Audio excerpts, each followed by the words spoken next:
ओ बहन मायावती, बहन मायावती कह ललकारो वतन में भागीदारी चाहिए। बहन मायावती, बहन मायावती कह ललकारो वतन में भागीदारी चाहिए।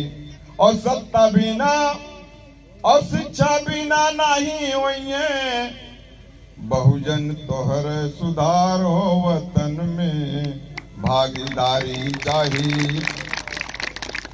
देशवा आजाद भइल 75 साल बीत गई, और देशवा आजाद भइल 75 साल बीत गई।